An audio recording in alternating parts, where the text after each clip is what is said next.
Dakilang Diyos, banal at makapangyarihan sa lahat, Panginoon, maraming salamat po sa pagliligtas po ninyo sa amin mula po sa walang hanggang kapahamakan sa impyerno. Kami po ay walang anumang nagawa para sa inyo, ganun pa man kami po ay inyong inibig, kami po ay inyong kinahabagan. Isinugo po ninyo ang tanging anak na ang aming Panginoong Hesus para siya po ang magpasan sa lahat ng aming mga kasalanan at magpasan sa kaparusahan para sa lahat po ng aming mga kasamaan. Sa pamamagitan po ng kanyang banal na dugo, tinubos po ninyo yung lahat ng aming mga kasalanan. Para po sa dakilang biyaya po na ito, kami po ay labis na nagpapasalamat. At maraming salamat po dahil mula nang kami po ay maligtas, patuloy po ninyo kaming ginagabayan at iniingatan at patuloy niyo po kaming pinapanatili sa inyong maluwalhating iglesia, ang church ng aming Panginoong Hesus, kung saan kami po ay mayroong tunay na fellowship kasama ng mga naligtas na mga brothers at mga sisters at kasama po ng inyong salita na patuloy sa amin na nagtuturo paano ba kami dapat mabuhay bilang mga anak ng Diyos habang kami ay naghihintay sa muling pagbabalik ng aming Panginoong Hesus. Salamat po Panginoon sa lahat ng mga brother at sister na narito po para pagsaluhan ang inyong salita at ang fellowship kasama po ng mga kapatid. Sa mga paparating pa lamang po, ingatan niyo sila na makarating po sila ng ligtas dito po sa aming pagtitipon at sila po ay maging kabahagi po sa aming fellowship. Dinadalangin po namin Panginoon ang minister in charge dito po sa Castilleos Church, si Pastor Park Dongwan at ang kanyang family at ganoon din po ang assistant minister, si Evangelist JDL na ngayon po ay nasa pagsasanay doon po sa MCC, na tulungan niyo po sila Panginoon na kasama ng mga brothers at sisters ay maipangaral po nila ang magandang balita dito po sa Castillejos at sa pamamagitan po ng aming iglesia dito po sa Castillejos ay marami pong mga kaluluwa ang maligtas. Sa susunod na linggo, meron pong Bible seminar para po sa mga senior citizen dito po sa Castillejos. Tulungan niyo po ang lahat ng mga member na magkaisa para po sa pagliligtas ng mga nawawalang kaluluwa, specifically po sa mga senior citizen na dadalo sa kanilang Bible seminar. At ngayon po, Panginoon, sa aming pong pag-aaral, kami po ay tulungan ninyo at gabayan po ninyo para maunawaan po namin ang mga aral na inyong inihanda para po sa bawat isa. At ito po ay huwag maging walang kabuluhan, kundi ito po ay may-apply po namin sa aming Christian life para po sa ikaluluwalhati ng inyong pangalan. Maraming salamat po, Panginoon. Lahat po ng ito ay dinadalangin namin sa pangalan ng aming Panginoong Hesus na sa amin ay nagligtas. Amen. Buksan po natin ang ating mga Biblia, Ikalawang Hari, 2 Kings, chapter 5.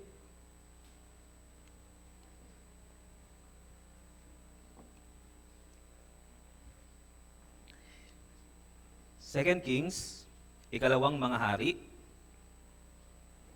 chapter 5. Sa verses 1 to 15. So mahaba po itong mga talata na babasahin po natin. Kaya babasahin po natin ang salitan. Sa verse 1, mga brothers po yung magbabasa. Tapos verse 2, mga sisters. At sa huling verse po, sabay-sabay tayo.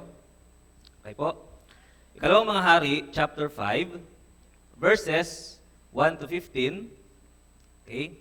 Kung nakita na po, mga brothers, basahin po natin yung verse 1, 3 to 1. Sinaaman na punong kawal ng hukbo ng hari ng Syria ay dakilang lalaki sa harapan ng kanyang Panginoon at iginagalang, sapagkat sa pamamagitan niya'y nagbigay ang Panginoon ng pagtatagumpay sa Syria. Siya ay isang makapangyarihang lalaki na may kagitingan, subalit siya'y ketongin.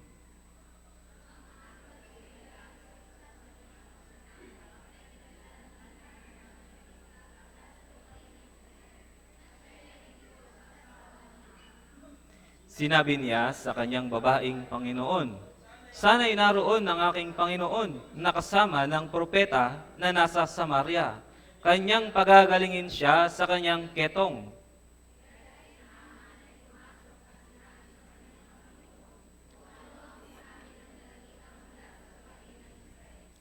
At sinabi ng hari ng Syria, humayo ka, at ako'y magpapadala ng sulat sa hari ng Israel. Kaya't siya'y humayo at nagdala ng 10 talentong pilak, 6,000 pirasong ginto, at 10 magagarang bihisan.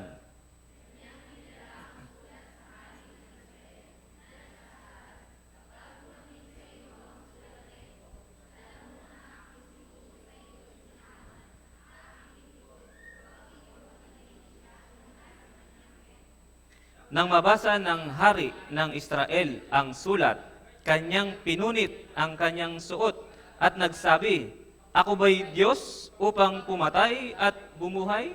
Na ang lalaking ito ay nagsugo sa akin upang pagalingin ang taong ito sa kanyang ketong? Tingnan mo lamang at makikita mong siya'y naghahanap ng pag-aawayan namin."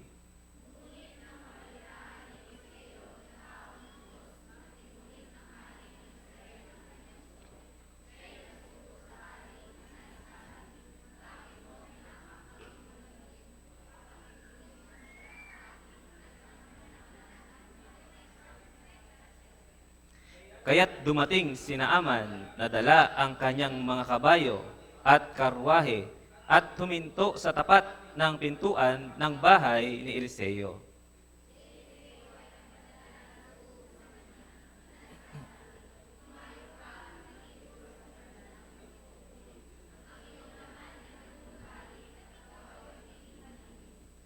Ngunit si Naaman ay nagalit at umalis na sinasabi, "Akala ko'y tiyak na lalabasin niya ako at tatayo at tatawag sa pangalan ng Panginoon niyang Diyos at iwawasiwas ang kanyang kamay sa lugar at pagagalingin ang ketongin."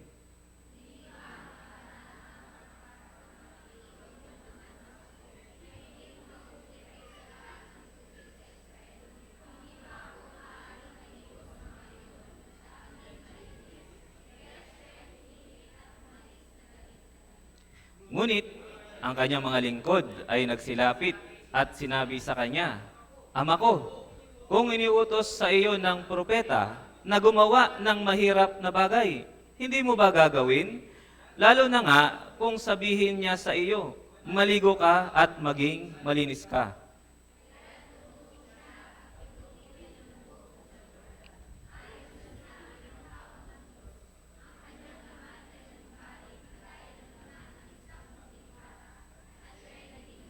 Sabay-sabay po tayo sa verse 15, 3 to 1. Pagkatapos, siya at ang buong pulutong niya ay bumalik sa tao ng Diyos.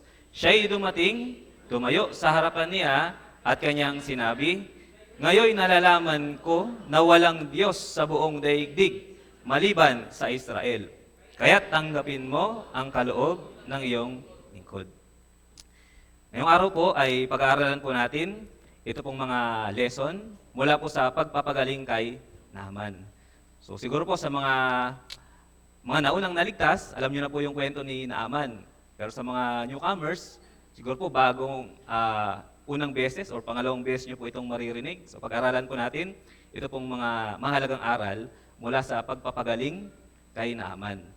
So tingnan po natin yung mga lesson po mula sa kwento na ito at bilang mga Kristiyano na mga naligtas, sikapin natin na mai-apply sa ating mga Christian life. Okay po? Sa pangyayari po dito sa Biblia, nandito po yung main character, si Naaman.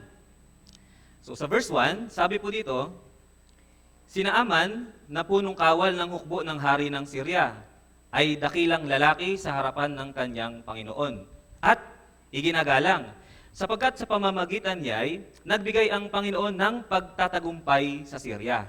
Siya ay isang makapangyarihang lalaki na may kagitingan, subalit siya ay ketongin. Si Naaman, siya po ay isang punong kawal. Sa harapan ng hari at sa harapan ng maraming tao, siya po ay iginagalang. So ginagalang po siya ng lahat. Meron siyang mataas na posisyon, magiting siya na lalaki, at malamang napakayaman din niya. So, kaya nga, pag tinignan natin siya, masasabi natin na siguro nasa kanya na ang lahat.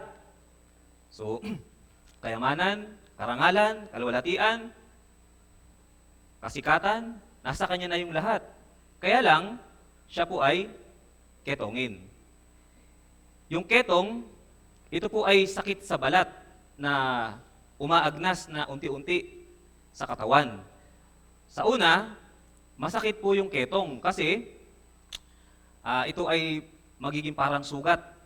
Tapos pinupudpud nito, inaagnas nito yung una yung mga dulo ng katawan. So pinupudpud nito yung daliri, tapos yung tainga, tapos yung ilong at yung iba pang bahagi ng katawan. Pero kapag ito po ay umabot na sa mga dulo ng ugat, sa mga nerve ending, yung may ketong, hindi na niya mararamdaman yung sakit. Kaya, yung taong may ketong, pag matindi na yung ketong niya, hindi niya napapansin, naubos na pala yung daliri niya. Wala na pala yung tenga niya dahil sa ketong. So yung masama, yung sakit na ketong, ito ay sobra po na nakakahawa. Kaya yung mga may ketong, doon po sa lumang tipan, pati sa bagong tipan, palagi silang iniiwasan. Tapos bawal silang pumasok sa mga lunsod. Kapag pumasok sila sa lunsod, babatuhin sila para sila ay lumabas ng mga lunsod. So, sa Biblia po, itong mga may ketong, ito pong ketong ay kumakatawan sa kasalanan. Nakakadiri, nakakahawa, at walang lunas. So, kagaya po nito, sa harapan ng Diyos, yung kasalanan, so yung ketong po ay kumakatawan sa kasalanan. So dahil sa kasalanan, yung tao ay hindi po maaring makapasok sa kaharian ng Diyos. So dahil sa kasalanan, tayo po ay nahiwalay sa Diyos. So yung kasalanan, ito po yung problema natin sa harapan po ng Diyos. Bakit? Hindi tayo pwedeng magkaroon ng relasyon sa Diyos. So yung kasalanan ay naghihiwalay po sa tao at sa Diyos. At sa panahon po na ito, sa panahon ni Naaman, yung ketong ay walang gamot. Wala po itong lunas. Kaya ito ay hindi po napapagaling. Kaya nga, si Naaman, kahit na mataas yung posisyon niya, siya ay kilalang tao, siya ay magiting at napakayaman niya, hindi niya kayang pagalingin yung ketong niya sa pamamagitan ng mga bagay na mayroon siya. Tama po ba? So kahit anong antas niya sa buhay, kahit anong dami ng pera niya, hindi niya kayang pagalingin yung kanyang ketong. Kagaya po nito, yung isang makasalanan, kahit siya yung pinakasikat sa buong mundo, kahit siya yung pinakamakapangyarihan, pinakamayaman sa lahat ng tao dito sa mundo, hindi niya kayang iligtas yung sarili niya mula sa kasalanan at sa kahatulan na darating sa kanya. Si Naaman, siguro medyo matagal na siyang may ketong, kaya alam niya yung kalagayan niya. So wala siyang magagawa para gumaling siya sa kanyang ketong. Kaya desperado siya, itong si Naaman. Kaya nung nabalitaan niya, mula sa asawa niya na sinabi ng kanyang alipin na meron daw kayang magpagaling sa kanyang ketong doon sa Samaria, sa Israel. Ang ginawa niya, nagpaalam siya agad sa kanyang boss, yung hari ng Syria. Tingnan po natin sa verse 4 at sa verse 5. Verse 4 at verse 5, sabi po dito, kaya't si Naaman ay pumasok at sinabi sa kanyang Panginoon kung ano ang sinabi ng dalagitang mula sa lupain ng Israel. Verse 5, at sinabi ng hari ng Syria, humayo ka, at ako'y magpapadala ng sulat sa hari ng Israel. Kaya't siya'y humayo at nagdala ng 10 talentong pilak, 6,000 pirasong ginto, at 10 magagarang bisan. So nung nalaman ito ni Naaman, nagpaalam siya agad sa hari ng Syria. At yung hari ng Syria gumawa ng sulat para sa hari ng Israel. So parang endorsement letter, papadala ko yung tao ko sa iyo. Ikaw nang bahala sa kanya. Tapos si Naaman nagdala siya ng maraming regalo para doon sa magpapagaling sa kanya. Ngayon yung tanong dito, si Naaman ay desperado. Kanino niya nabalitaan na pwede palang gumaling yung kanyang sakit na walang lunas? So, nabalitaan niya ito mula doon sa dalagita na galing sa Israel, na nabihag nung sumalakay yung Syria sa Israel. Tingnan po natin sa verse 2 at sa verse 3. Sabi po dito, ang mga taga-Syria, sa isa sa kanilang pagsalakay ay nagdala ng bihag na dalagita mula sa lupain ng Israel, at siya'y naglingkod sa asawa ni Naaman. Sinabi niya sa kanyang babaeng Panginoon, Sana'y naroon ang aking Panginoon na kasama ng propeta na nasa Samaria. Kanyang pagagalingin siya sa kanyang ketong. Itong dalagitang Israelita po ay binihag galing sa Israel. So, mula sa Israel, kinuha siya ng sapilitan at ginawang alipin doon sa Syria sa bahay ni Naaman. Kung iisipin po natin, maaaring yung mga kapamilya ng dalagita po na ito, siguro sila ay namatay nung araw na lumusob yung Syria sa Israel. O kaya naman, kung medyo pinalad-palad sila, pwedeng sila ay naging mga alipin at nagkahiwa-hiwalay sila doon sa Syria. So, kahit na itong dalagita po na ito ay nakatira doon sa bahay ng kaaway ng Israel, yung dalagita na ito, hindi siya nagnais ng masama para kay Naaman. Sa halip, nakaramdam siya ng awa. Kinaawaan niya itong si Naaman. So sa halip na maawa siya sa kanyang sarili, dahil sa kalagayan niya at nangyari sa kanya, mas naawa siya sa kalagayan ni Naaman. Kaya yung unang lesson po dito, kahit gaano po kahirap yung ating situation, bilang mga taong naligtas, hindi po tayo yung totoong kawawa. Yung tunay na kawawa at yung kahabag-habag, yung mga tao po na hindi ligtas, na mapupunta sa impyerno. Kasi kahit anong mayroon po sila, kung sila ay hindi ligtas, sila po ay mapapahamak. Kapahamakan yung naghihintay po sa kanila. Siguro, ito na po yung pinakamasamang nangyari sa buhay ng dalagitang Israelita. Isipin po ninyo, kinuha siya doon sa Israel. Nahiwalay siya sa pamilya niya. Naging alipin siya doon mismo sa bahay ng kaaway ng Israel. At hindi niya alam kung ano yung pwedeng mangyari sa kanya sa bahay ng kaaway ng Israel. Ganun pa man, marahil alam niya na yung Diyos ng Israel ay buhay at siya ay patuloy na iniingatan. Ito pong dalagitang Israelita po na ito, alam niya, yung mga Diyos-Diyosan sa Syria, wala silang magagawa para gumaling si Naaman. Tama po ba? Kasi sila ay hindi mga tunay na Diyos. Pero yung Diyos ng Israel ay Diyos na buhay. Diyos na makapangyarihan sa lahat. Kaya niyang gawin yung lahat ng bagay. Kaya nga sabi niya, sana'y naroon ang aking Panginoon na kasama ng propeta na nasa Samaria. Kanyang pagagalingin siya sa kanyang ketong. So ito pong dalagita na ito, napakasigurado ng pananampalataya niya. Matapang niyang sinabi sa asawa ni Naaman na merong propeta sa Samaria. Mapapagaling niya si Naaman sa kanyang sakit na walang lunas. Paano kaya kung pumunta itong si Naaman sa Israel, pero hindi siya napagaling? Ano kaya ang mangyayari doon sa dalagita? Pag-uwi ni Naaman, siguro papatayin niya yung dalagita, di ba? Sinayang mo lang yung oras ko. Pumunta ako doon, tapos di naman pala ako gagaling. Pero, ito pong dalagita na ito, napakasigurado ng kanyang pananampalataya. So sigurado siya, mapapagaling si Naaman ng propeta ng Diyos kapag siya ay pumunta doon.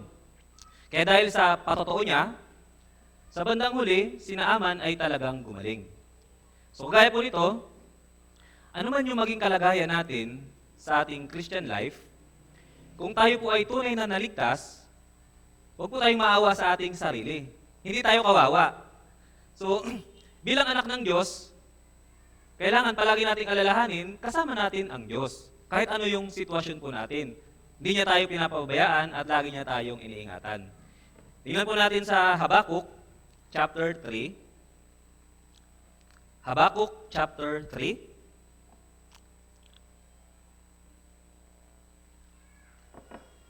Old Testament po, Habakuk, chapter 3, verse 17 hanggang 18.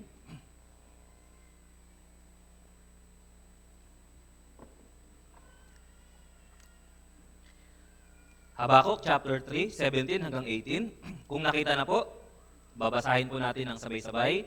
3, 2, 1. Bagamat ang puno ng igos ay hindi namumulaklak, ni magkakaroon man ng bunga sa mga puno ng ubas, ang olibo ay hindi magbubunga, at ang mga bukid ay hindi magbibigay ng pagkain. Ang kawan ay aalisin sa kulungan, at hindi na magkakaroon ng bakahan sa mga silungan. Gayon may, magagalak ako sa Panginoon. Ako'y magagalak sa Diyos ng aking kaligtasan. So sabi po dito, kahit walang pagkain, kahit hindi mamulaklak yung mga igos, yung mga ubas hindi magbunga, yung olibo hindi magbunga, yung bukid walang makuhang pagkain, kahit walang bakahan, so kahit walang bigas, kahit walang ulam, sabi dito. So parang ganun po kahit wala tayong bigas, wala tayong maulam, gayon may, sabi po dito, magagalak ako sa Panginoon, ako'y magagalak sa Diyos ng aking kaligtasan. Kahit tayo po ay nasa pinakamahirap na sitwasyon ng ating Christian life, magagawa po nating magalak. Bakit po? Kasi tunay yung ating kaligtasan. Tunay yung Diyos, siya ay buhay. Kaya nga po, hindi tayo yung tunay na kawawa dito po sa mundo. Kasi yung mga pagdurusa po natin dito sa mundo ay, sabi po ng Biblia, panandalian lang. Sino po yung totoong kawawa? Yung totoong kawawa ay yung mga taong hindi pa ligtas na mapupunta sa impyerno. Kasi kahit ano yung mayroon po sila, kung hanggang sa huli hindi sila maliligtas, mayroong impyerno na naghihintay po sa kanila. Yung mga ligtas, kahit medyo magdusa tayo dito sa mundo ng panandalian, sa bandang huli, may kapahingahan. So makakasama natin yung Panginoon. So kagaya po ng dalagita na Israelita po na ito, anuman po yung kalagayan natin, gaano man kahirap yung sitwasyon po natin, huwag tayong maawa sa ating sarili. Kahabagan natin yung mga taong hindi ligtas. Kaya, kahit mahirap, kahit po may mga pagdurusa, sikapin pa rin natin na makapagligtas ng mga nawawalang kaluluwa. Kasi hindi tayo yung totoong kawawa, sila. So, yun po yung unang lesson. Mas kawawa po yung mga taong hindi ligtas.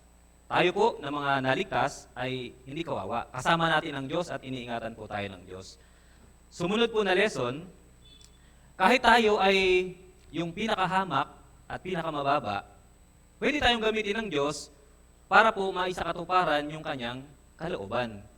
Tingnan natin po sa 1 Korinto chapter 1. 1 Korinto chapter 1, verse 28 hanggang sa 29.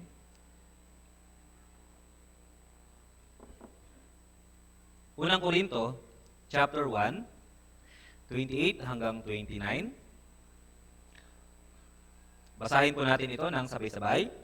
3, 2, 1. Pinili ng Diyos ang mga bagay na mababa at hinahamak sa sanlibutan, maging ang mga bagay na walang halaga, upang pawalang saysay ang mga bagay na mahahalaga, upang walang sinuman ang magmalaki sa harapan ng Diyos. Kahit tayo po yung pinakahamak, kahit tayo po yung pinakamababa, pwede po tayong piliin at gamitin ng Diyos para isakatuparan yung kanyang kalooban. Ano po ba yung kalooban ng Diyos para po sa lahat ng mga tao? Ano po? Ang kalooban po ng Diyos para sa lahat ng mga tao ay maligtas. Tama po? So, ang gusto ng Diyos, lahat ng mga tao ay maligtas at makarating sa pagkakilala ng katotohanan. Sabi po sa 1 Timoteo chapter 2 verse 4. So dito po sa kwento po na ito, si Naaman, gusto ba siyang iligtas ng Diyos? Ayaw. Gusto po, di ba? Gusto ng Diyos na si Naaman magkaroon din ng tamang pagkakilala sa Diyos at maligtas.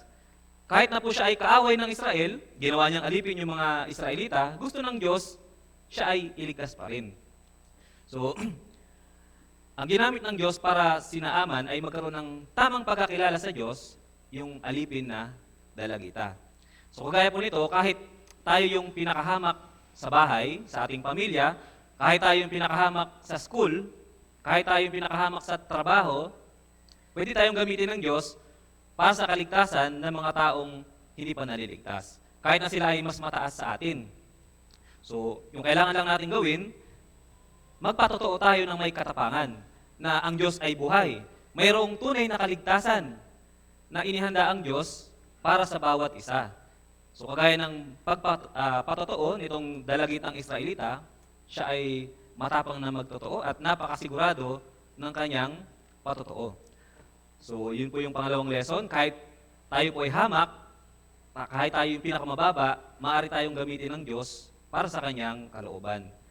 Balik po tayo sa 2 Kings, ikalawang mga hari, chapter 5, sa verse 6 hanggang sa verse 8 po.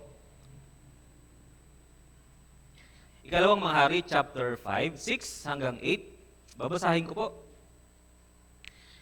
Kanyang dinala ang sulat sa hari ng Israel na nagsasaad, kapag dumating sa iyo ang sulat na ito, alam mo na aking sinugo sa iyo si Naaman na aking lingkod, upang iyong pagalingin siya mula sa kanyang ketong.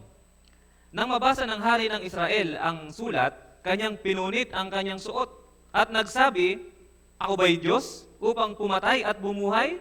Na ang lalaking ito ay nagsugo sa akin upang pagalingin ang taong ito sa kanyang ketong? Tingnan mo lamang at makikita mong siya'y naghahanap ng pag-aawayan namin. Verse 8, ngunit nang mabalitaan ni Eliseo na tao ng Diyos, na pinunit ng hari ng Israel ang kanyang suot, siya'y nagsugo sa hari na sinasabi, bakit mo hinapak ang iyong damit? Paparituhin mo siya sa akin at nang kanyang malaman na may isang propeta sa Israel. So dito po, medyo kakaiba yung situation. Yung hari, siya ay nasa Israel mismo. Pero, hindi siya naniniwala na may Diyos na pwedeng magpagaling kay Naaman. Si Naaman, taga Syria. Pero dahil sa patotoo ng dalagita, naniwala siya mayroong kayang magpagaling sa kanya doon sa Israel. So sa panahon po na ito, yung Israel, sila po ay nasa ilalim ng impluensya ng Syria. Kaya maaaring sila ay nasa ilalim ng kasunduan na magbabayad sila ng buwis sa Syria. Kasi sa mga unang digmaan, natalo na sila at yung mga ibang Israelita ay nabihag na. Kasama itong dalagita na naging alipin ni Naaman. Ito po ay hinayaang mangyari ng Diyos dahil si Jehoram na hari sa Israel, na anak ni Ahab, na pinakamasamang hari sa Israel, sila po ay tumalikod sa Diyos. Sumamba sila sa mga Diyos-Diyosan. At ito pong si Jehoram, gaya ng tatay niya, ganun din yung ginawa. So dahil dito, yung Diyos, yung hari ng Israel, kahit siya mismo ay nasa Israel, hindi siya natatakot sa Diyos, hindi siya nagtitiwala sa Diyos. So dito po, yung lesson, tayo po ay dapat na magkaroon lang ng takot sa Diyos at huwag sa tao. Kawikaan chapter 29 verse 25, tingnan po natin.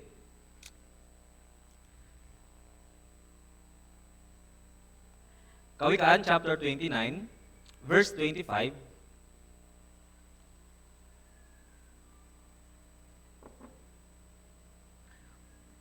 Kawikaan 29 verse 25. Basahin po natin ng sabay-sabay. 3, 2, 1. Ang takot sa tao ay naglalatag ng bitag, ngunit ang nagtitiwala sa Panginoon ay maligtas. So yung hari po ng Israel, kahit siya ay nasa Israel, hindi siya natatakot sa Diyos. Makita po natin dito, mas malaki yung takot niya doon sa hari ng Syria at sa mga taga-Syria. Yung lesson po dito, kung tayo ay mas matatakot sa tao kaysa sa Diyos, magiging miserable po yung Christian life po natin. Kagaya nitong hari sa Israel. So kung tayo po ay mas natatakot sa tao, hindi natin mararanasan yung pagtulong ng Diyos sa Christian life po natin. Kung palagi tayong natatakot kung ano yung sasabihin ng ibang tao sa atin. So may mga brothers at sisters, hindi po sila makapag-abide sa church. Yung dahilan kasi natatakot sila sa kung ano yung sasabihin ng ibang tao. May mga sisters, may mga brothers, natatakot sila kung ano yung sasabihin ng asawa nila kapag sila ay nag-abide sa church. May mga youth, natatakot sila ano yung sasabihin ng parents nila kung sila ay mag-a-abide sa church.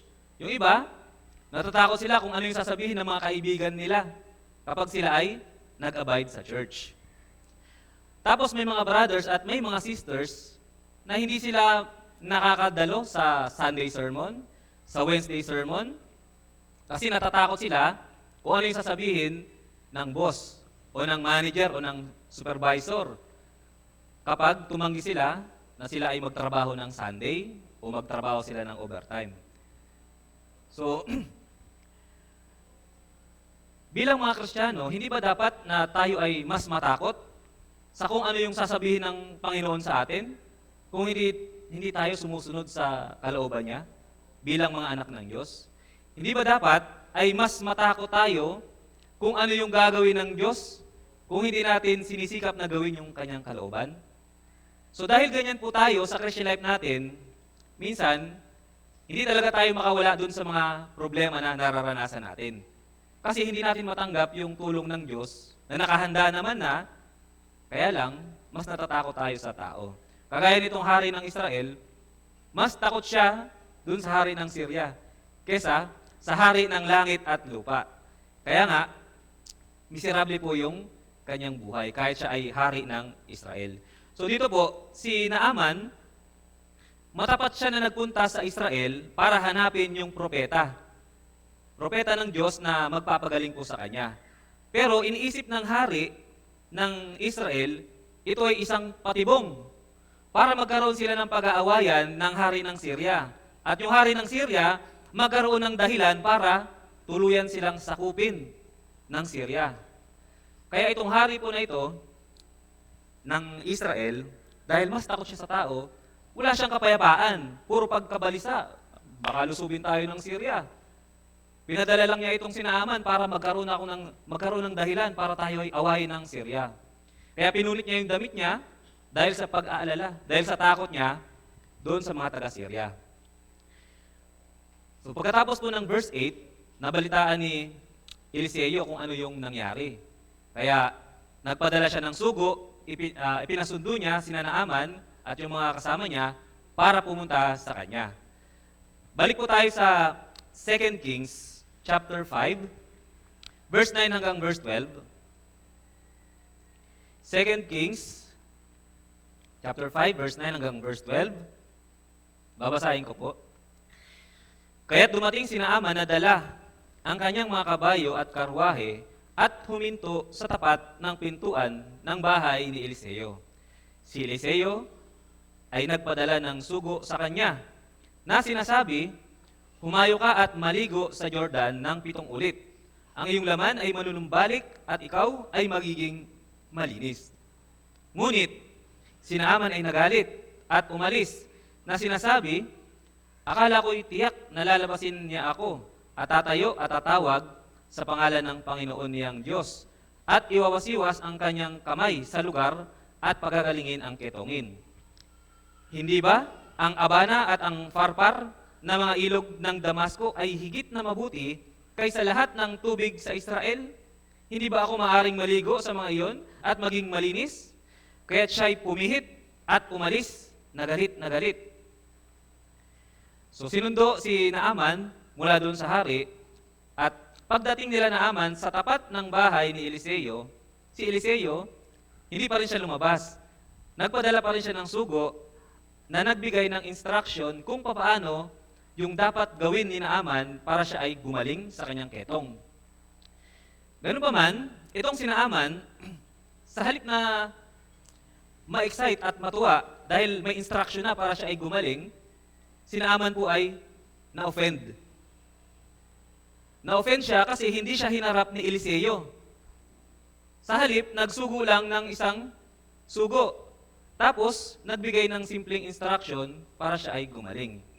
Dito, si Naaman, lumabas po yung kanyang pagmamataas. Yung pagmamataas ng kanyang puso. Sa isipan niya, meron siyang sariling pamamaraan para siya ay gumaling. Kaya dito po, sabi niya, akala ko'y tiyak na lalabasin niya ako at tatayo at tatawag sa pangalan ng Panginoon niyang Diyos at iwawasiwas ang kanyang kamay sa lugar at pagagalingin ang ketongin. So, na-imagine niyo po kung ano yung iisip niya na gagawin ni Eliseo. Lalabas si Eliseo, tapos, haharapin siya, mananalangin sa Diyos, tapos gaganyan-ganyanin siguro yung may ketong. Parang mamajikin, tapos gagaling. So, naisip niya, mag-oorasyon at magsiseremonya si Eliseo para gumaling siya. So, iba yung naisip niya na paraan sa paraan na iniutos ng tao ng Diyos. Tapos sabi pa niya, papaliguin niya ako doon sa ilog. Bakit doon pa? sa ilog ng Jordan. Ang labo-labo ng tubig doon. Maputik. Di hamak na mas maganda at mas malilinis yung mga ilog doon sa Damasco kaysa sa lahat ng ilog na nasa Israel. Kaya mas magandang maligo doon. Kaya para sa kanya, mas maganda yung alam niyang paraan kaysa sa paraan na sinasabi ng Diyos sa kanya. So, yung next lesson po, yung pagmamataas at yung umasa sa sariling kaalaman, ito po ay nagiging hadlang para matanggap natin yung biyaya ng Diyos, lalo na yung kaligtasan. So, lesson number 4, yung pagmamataas at umasa sa sariling karunungan, ito ay hadlang para matanggap natin yung mga bagay na gustong ibigay sa atin ng Diyos. So dito po, dahil si Naaman, mataas yung posisyon niya, mataas yung estado niya sa buhay, marahil ito yung dahilan bakit siya ay nagmataas sa harapan ni Eliseo at sa harapan ng Diyos. Ngayon, dahil dito sa pagmamataas niya, munti ka na niyang hindi matanggap yung kagalingan na gustong ibigay sa kanya ng Diyos. So kagaya po nito, yung pagmamataas ng tao, ito po ay nagiging hadlang upang hindi matanggap ng tao yung kaligtasan na inihanda po ng Diyos para po sa atin. May ilang mga tao po, pagkatapos na makapakinig ng Bible seminar, hindi pa rin po sila naliligtas. Yung iba naliligtas. Yung iba hindi. Pare-pareho lang naman yung pinakinggan po nila. Tama po ba? Bakit kaya ganon? So una, hindi kasi nila naunawaan kung ano ba yung tunay na kalagayan nila sa harapan ng Diyos. So, sa harapan ng Diyos, may mapagmataas pa rin na puso. Hindi nila magawang magpakumbaba sa harapan ng Diyos. Hindi nila naunawaan na sila ay mga makasalanan, na mahahatulan dahil po sa kasalanan. So dahil po mataas yung kanilang puso, hindi tuloy nila matanggap yung kaligtasan. Pangalawa, hindi nila mabitawan yung sarili nilang paraan na iniisip nila para sa kaligtasan. Meron po akong na-experience. So isa po sa mga Bible seminar natin dito sa Castilleos Church, after ng gospel session, meron po akong na-counseling na isang newcomer. Siya ay teacher. Kasama yung anak niya na nakinig ng Bible seminar. Sa counseling, tinanong ko siya kung naintindihan niya yung gospel session. Sumagot siya, sabi niya, oo daw, naintindihan daw niya, maganda daw. So, inisip ko talagang naintindihan niya, kaya tinanong ko siya ulit, kung ganun, ligtas na po ba? Sigurado na po ba na makakapunta sa langit? Sabi niya, hindi pa. Kasi daw, dapat, yung mga tao, pagkatapos ng gospel session, dapat daw pinatayo sila. Tapos pinalapit sila dito sa harap, at pagkatapos, pinatanggap sila sa Panginoong Jesus. So, yung Diyos ay nagbigay ng simple at siguradong paraan, malinaw na paraan at tiyak na paraan para tayo ay maligtas. Tama po ba? At yun ay sa pamamagitan lang ng pananampalataya doon sa ginawa ng Panginoong Jesus para sa atin. So, sa halip na tayo po yung mahatulan at magbayad ng kabayaran ng ating mga kasalanan, si Jesus, siya yung nagpasa ng kahatulan. Siya yung nagbayad sa halip na tayo para sa lahat ng mga kasalanan at kasamaan po natin. So, sa pamamagitan po ng pagdanak ng banal na dugo ng Panginoong Jesus at ng kamatayan niya doon sa krus, isinakatuparan niya yung walang hanggang katubusan para sa atin.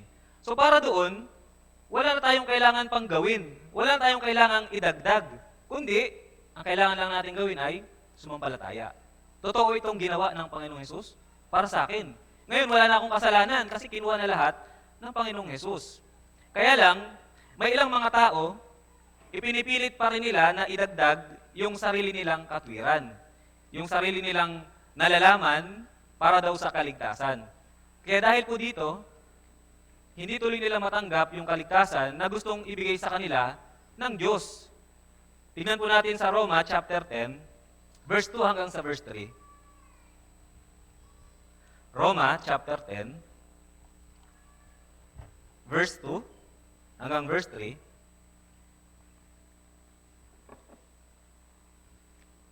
Basahin po natin, Roma. chapter 10, verses 2 hanggang 3. Sabay-sabay po nating basahin, 3 to 1. Ako'y makapagpapatotoo na sila'y may sigasig para sa Diyos, subalit hindi ayon sa kaalaman, sapagkat sa kanilang pagiging mangmang sa katwiran ng Diyos at sa pagsisikap nilang maitayo ang sariling pagiging matuwid, ay hindi sila nagpasakop sa pagiging matuwid ng Diyos. So yung sariling pagiging matuwid, ito po ay pagiging mangmang sa katwiran ng Diyos. Kagaya po nito, si Naaman, lumabas yung pagiging pagmamataas niya. Lumabas yung sariling pagiging matuwid niya, kaya muntik na niyang mapalagpas yung biyaya, yung kagalingan na gustong ibigay sa kanya ng Diyos. So para naman sa mga taong naligtas, yung pagmamataas, yung umasa sa sariling kakayahan at sa sariling diskarte, ito po ay nagiging dahilan para mapalagpas natin yung pagkakataon na tayo ay mas magamit pa ng Diyos. Ito rin po yung dahilan bakit hindi tayo natututo, hindi tayo lumalago sa ating Christian life. At minsan, ito rin po yung dahilan kaya napapalagpas po natin yung mga pagpapala at yung mga blessing po na gustong ibigay sa atin ng Diyos. Para po sa mga brothers at mga sisters na mayroon pong ministry, so yung pagiging arrogante, yung pagiging mapagmataas, minsan ito po yung nagiging dahilan para maging disqualified tayo sa ating ministry. So, ito po yung ika-4 na lesson, yung pagmamataas, nagiging dahilan ito, nagiging hadlang ito para matanggap natin yung mga biyaya at pagpapala na gustong ibigay po sa atin ng Diyos. Balik po tayo sa 2 Kings chapter 5. Sa verse 13, 2 Kings chapter 5, sa verse 13 po,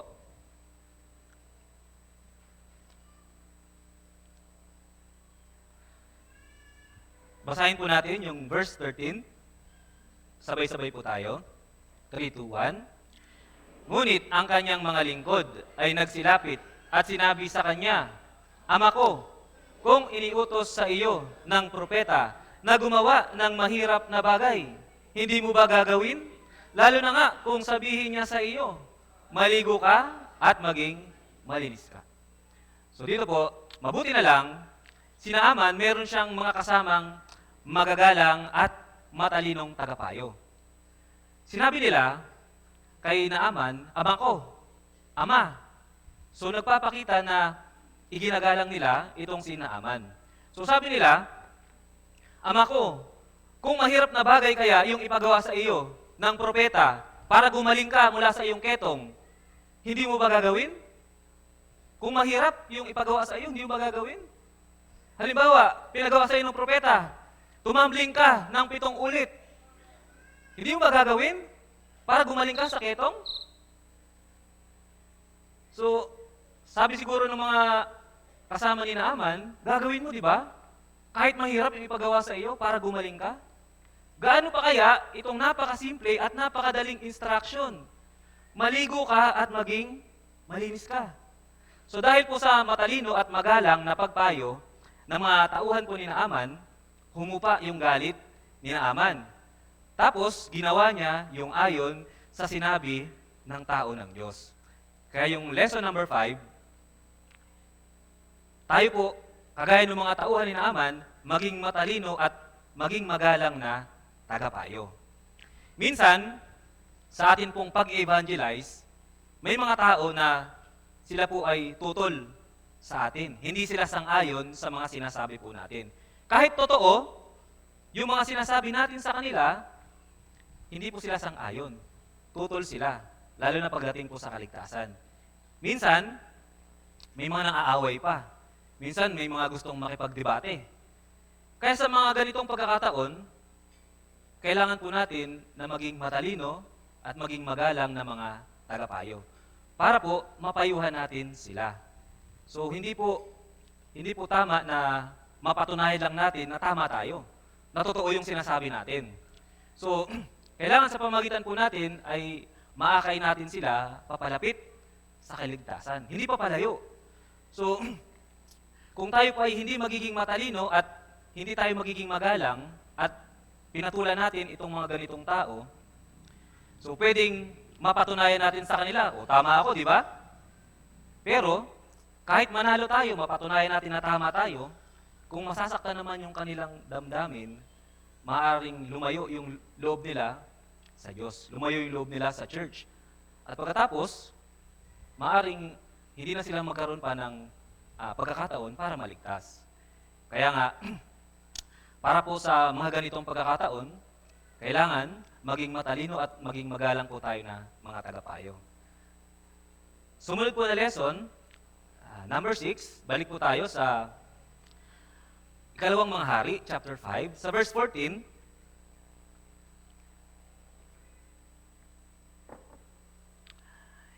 Ikalawang Hari, chapter 5, verse 14. Basahin din po natin ito ng sabay-sabay.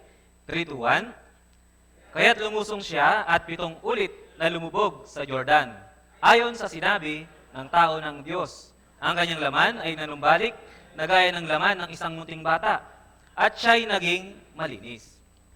Nung humupa na yung galit ni Naaman, sumunod siya ayon sa sinabi ni Eliseo, na lumubog ng 7 ulit. Gumaling yung kanyang balat at naging gaya ng balat ng isang munting bata. So yung next lesson po, para magbunga yung pananampalataya po natin, kailangan po natin ng pagsunod. Yung lubos na pagsunod. Halimbawa po, kung si Naaman ay lumubog ng 5 ulit, so 5 lang. 1, 2, 3, 4, 5. Gagaling ba siya sa kanyang ketong? O halimbawa, 6. 5, 6. Pag-ahon niya, gagaling ba yung ketong niya? Hindi rin po, di ba? Siguro nung unang paglubog niya, pangalawa, nakita niya yung mga sugat niya. Mukhang lumalala pa lalo yung ketong ko Ang dumi-dumi kasi ng tubig dito sa Jordan, ang putik. Pero nung sumunod siya, ayon sa sinabi ng tao ng Diyos, siya po ay gumaling sa kanyang ketong. Tama po. So kagaya po nito, yung Diyos, ang gusto po niya at yung inaasahan niya mula sa atin bilang mga naligtas ay lubos na pagsunod. Sa Christian life po natin, marami pong inihahanda na pagpapala at tulong at guidance yung Panginoon para sa ating Christian life. Pero, madalas, ito po ay makukuha lang natin sa pamamagitan ng pagsunod. Lubos na pagsunod. Hindi po yung partial obedience. Hindi yung bahagya na pagsunod. Kasi, yung bahagyang pagsunod o partial obedience, hindi po ito tunay na pagsunod. Ito po ay disobedience. Ayaw ng Diyos po yung partial obedience. Gusto niya yung talagang pagsunod. Halimbawa po, sa Bible, si Haring Saul. Si Saul, pinagmumukha niya na siya ay sumusunod sa salita ng Diyos. Pero ang totoo, hindi naman talaga siya sumusunod. Ang totoo, ginagawa niya kung ano yung gusto niya. Tingnan po natin sa unang Samuel, chapter 15. Unang Samuel, chapter 15, verse 20.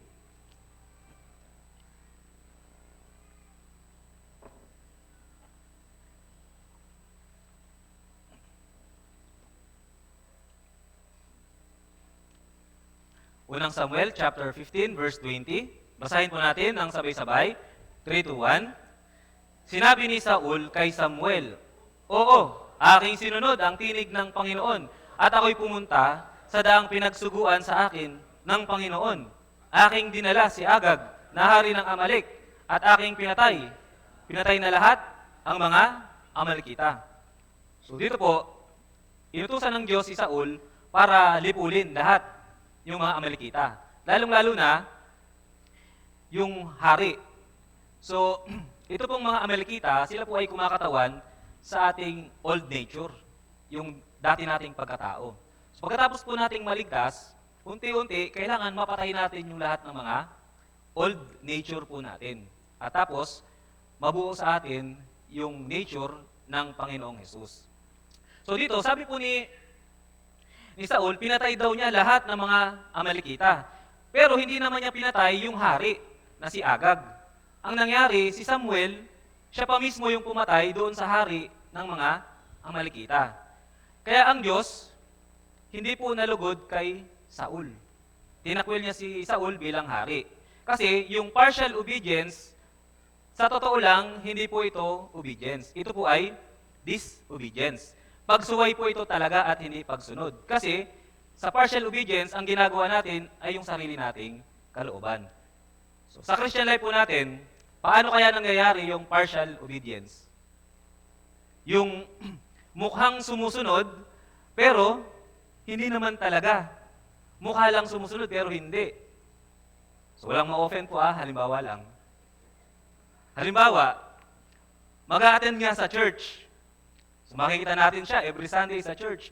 Pero, hindi naman nakikinig. Nagsi-cellphone lang. O kaya umattend lang kasi nandun yung crush ko eh. Kaya uma-attend at nag-a-abide dahil doon sa crush. So ito po ba ay tunay na pagsunod? Hindi po, di ba? So, isa pa. Walang mo offend Halimbawa, memory verse. O kaya nga memory verse di ba? Pero pag tumayo, nakayoko. Tapos nagbabasa. Pagsunod po o hindi? Hindi po, di ba? Isa pa, pag nag-offer ng tithes, nakalagay sa blue na envelope, pero hindi naman umaabot sa ika-10 bahagi. Pagsunod po o hindi? Hindi po, di ba? Pero pag tinignan, parang sumusunod. Tama po? Mukhang sumusunod, pero hindi naman talaga. So ngayon, yung Diyos ba nalulugod sa mga ganito? Nalulugod po, hindi? Hindi po, di ba? Isa pa, wala tayong makukuhang magandang bunga mula dito. So, kasi po yung katotohanan, yung partial obedience ay disobedience. Mukha lang sumusunod, pero hindi talaga. So, kagaya po nito, huwag po tayong maging tulad ni Saul. So, si Naaman, so siya po ay sumunod buo, ayon po sa sinabi ng tao ng Diyos. So, 7 ulit siyang lumubog. At sa pang-7 beses na paglubog niya, nung pag-ahon niya, doon niya nakita yung bunga ng kanyang pananampalataya. Tama nga. Buti na lang, eksakto, sinunod ko yung salita ng Diyos. So nakita niya, gumaling yung kanyang ketong. So tayo po bilang mga taong naligtas, ganito rin yung inaasahan ng Diyos mula sa atin. Hindi partial obedience, kundi buo, lubos na pagsunod. So tuloy po natin. Tingnan po natin sa 2 Hari, sa chapter 5, verse 15 naman po. Chapter 5, verse 15. Basahin po natin. 2 Hari, chapter 5, verse 15, 3 to 1. Pagkatapos, siya at ang buong kultong niya ay bumalik sa tao ng Diyos. Siya'y dumating, tumayo sa harapan niya, at kanyang sinabi, "Ngayon nalalaman ko na walang Diyos sa buong daigdig, maliban sa Israel. Kaya't tatanggapin ang kaloob ng iyong lingkod." So pagkatapos po na gumaling si Naaman, ano po yung ginawa niya? Bumalik siya kay Eliseo. Tapos, nagpatotoo siya. Yung patotoo niya, sabi niya, "Ngayon nalalaman ko na walang Diyos sa buong daigdig, maliban sa Israel." So napatunayan niya, totoo yung Diyos ng Israel. Buhay yung Diyos na nasa Israel. So, nagpapakita po ito na si Naaman, nagkaroon talaga siya ng totoong pananampalataya at pagkakakilala sa nag-iisang tunay na Diyos sa Israel. So, kagaya po nito, tayo rin, nung tayo po ay naligtas, naunawaan po natin yung biyaya ng Diyos, yung kaligtasan na ginawa ng Diyos para sa atin. Kaya kung tayo po ay tunay na naligtas, meron po tayong patotoo. Ganito kagaya kay Naaman. Totoong buhay ang Diyos. Totoo yung kaligtasan na ginawa niya para sa atin. Na-experience ko mismo. Alam ko na yung kaligtasan. Sigurado na ako ay makakapunta sa langit.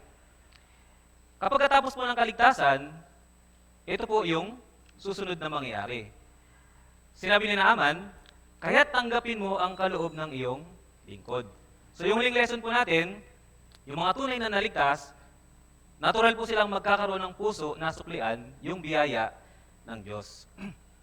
So nung gumaling po at nanampalataya si Naaman sa tunay na Diyos, nagkaroon siya ng puso na suklian yung biyaya na tinanggap niya mula sa Diyos.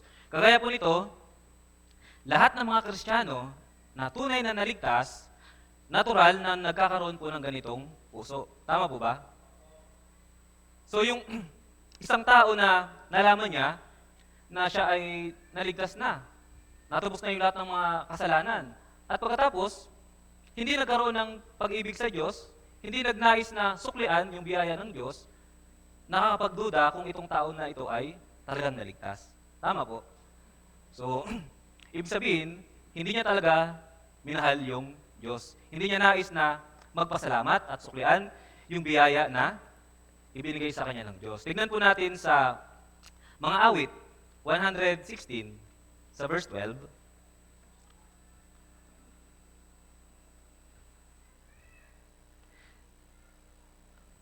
Halos lahat po ng mga brothers at sisters ay kabisado itong verse po na ito.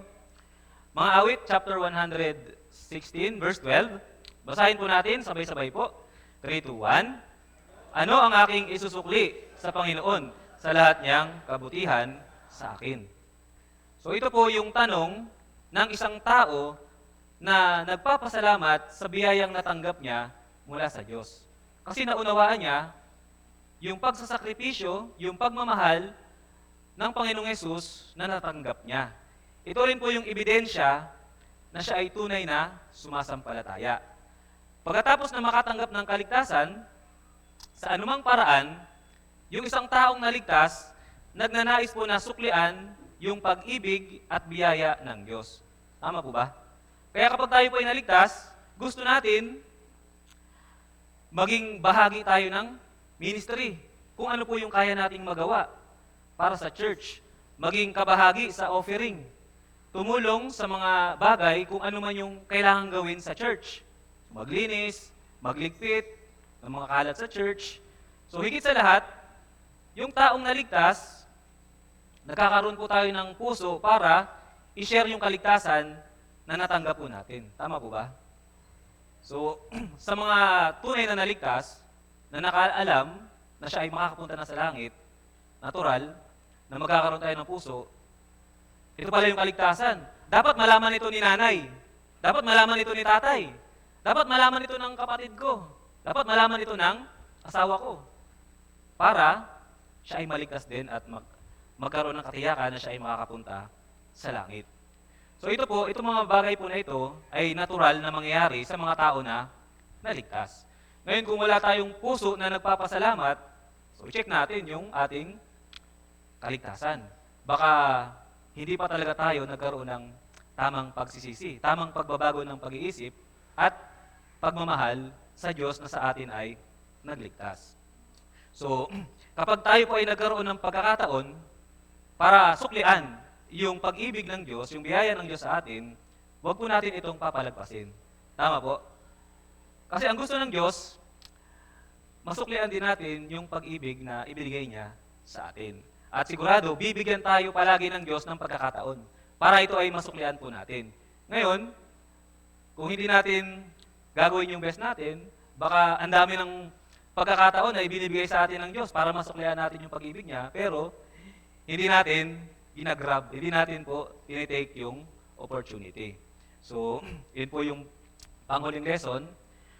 So, yung tunay na ligtas, may puso na magpasalamat at magbigay ng kahit anong kaya niyang magawa para sa Panginoon. So, ngayon po ay napag-aralan po natin itong mga lesson mula sa pagpapagaling kay Naaman. So, isama rin po natin para maalala natin yung mga lesson mula po dito sa kwento po na ito. So, yung unang lesson, ano man po yung kalagayan natin, gaano man kahirap yung ating nararanasan sa Christian life, hindi po tayo kawawa. Mas kawawa pa rin yung mga taong hindi ligtas. Kasi kung sila ay mamamatay, mayroong impyerno na naghihintay po sa kanila. Kaya nga, huwag tayong mainggit sa kanila, kundi mahabag tayo, maawa tayo sa kanila. Kaya, kahit mahirap yung kalagayan natin, sikapin natin na ma-evangelize po sila. Pangalawa, tayo po, kahit tayo ay hamak at kahit tayo po ay yung pinakamababa sa bahay, sa school o sa trabaho, pwede tayong gamitin ng Diyos para iligtas po yung mga tao na hindi pa hindi pa naliligtas, kahit na sila ay mas mataas kaysa sa atin. Basta, magpatotoo lang tayo na may kasiguraduhan at may katapangan. Pangatlo, dapat sa Diyos lang tayo matakot, huwag sa tao.